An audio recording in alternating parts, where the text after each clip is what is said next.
کہا جاتا ہے کہ کسی علاقے میں قحط سالی پیدا ہو گئی۔ اس قحط سالی کی لپیٹ میں نہ صرف انسان بلکہ چرند و پرند سب اس کا شکار ہو گئے۔ مویشی مالکان بے حد پریشان تھے۔ اس دوران ایک مسجد کے مولوی صاحب نے جمعہ کے خطبے میں نہایت یقین کے ساتھ یہ بات بتائی کہ اللہ کا نام لے کر یعنی بسم اللہ پڑھ کر دریا کو حکم دیا جائے تو وہ بھی نافرمانی نہیں کرتا۔ خطبہ سننے والوں میں ایک چرواہا بھی موجود تھا۔ مولوی صاحب کی یہ بات اس کے دل میں اتر گئی اور اس بات پر اس کا یقین کامل ہو گیا۔ اس نے واپس آ کر اپنی بکریاں کھولی اور سیدھا دریا پر چلا گیا۔ اونچی آواز سے بسم اللہ الرحمن الرحیم پڑھا اور دریا کو کہا وہ اپنی بکریاں چروانے کے لیے دوسری پار جانا چاہتا ہے اور اسے کہا کہ مجھے اپنے اوپر سے گزرنے دے۔ یہ کہہ کر اس نے اپنی بکریوں کو لیا اور دریا پر چلتا ہوا دریا پار کر گیا۔ دریا کے دوسری طرف کا علاقہ گھاس سے بھرا پڑا تھا۔ درختوں کے پتے بھی سلامت تھے کیونکہ کسی کو یہاں تک آنے کی رسائی نہیں تھی۔ اس نے خوب اچھی طرح اپنی بکریوں کو سیر کروایا اور واپس لوٹ آیا۔ پھر یہ اس کا معمول بن گیا کہ وہ بکریاں پار چھوڑ کر واپس آ جاتا اور شام کو جا کر بکریاں واپس لے آتا۔ اس کی بکریوں کا وزن دگنا چگنا ہو گیا۔ لوگ چونک گئے اور اس سے پوچھا کہ وہ اپنی بکریوں کو کیا کھلاتا ہے۔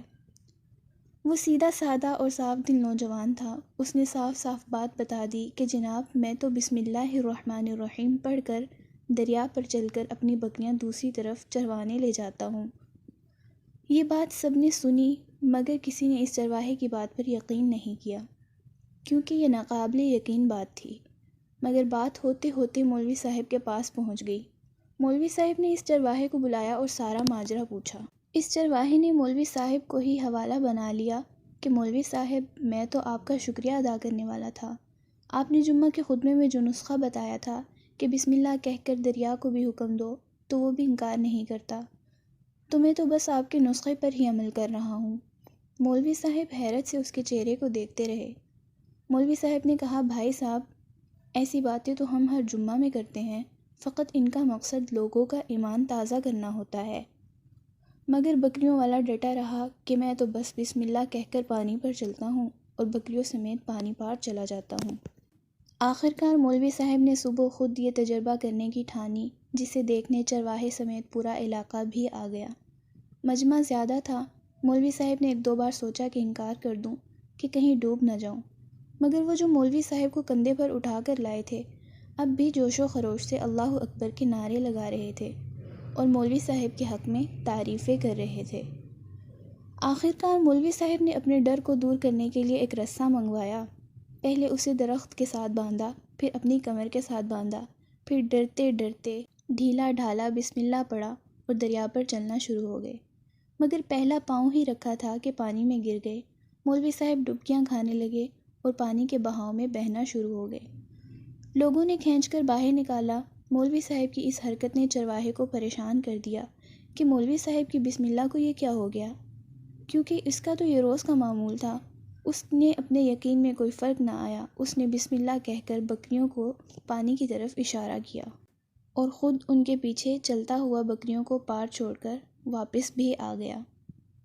لوگ اسے ولی اللہ سمجھ رہے تھے اور اس کے حق میں نعرے لگا رہے تھے، مگر وہ سب سے بے نیاز سیدھا سادہ انسان تھا۔ وہ مولوی صاحب کے پاس پہنچا اور کہا مولوی صاحب میں آپ کی بسم اللہ کی تعریف سے کافی پریشان تھا، مگر پانی پر چلتے ہوئے مجھے آپ کی بسم اللہ کی بیماری کا پتہ چل گیا۔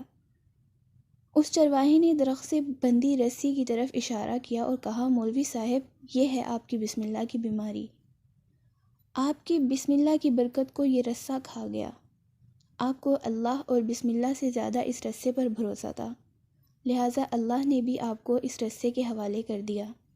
پھر کہنے لگا مولوی صاحب آپ بھی کمال کرتے ہیں، میں نے آپ کے منہ سے سنا اور یقین کر لیا اور میرے اللہ نے میری یقین کی لاج رکھ لی، مگر آپ نے اللہ کا کلام سنا اور یقین نہیں کیا، لہٰذا آپ کو اللہ نے رسوا کر دیا۔ محترم عزیز دوستو، یہی کچھ حال ہمارا ہے۔ ہماری نمازوں اور دعاؤں کا حال بھی یقین سے خالی ہے۔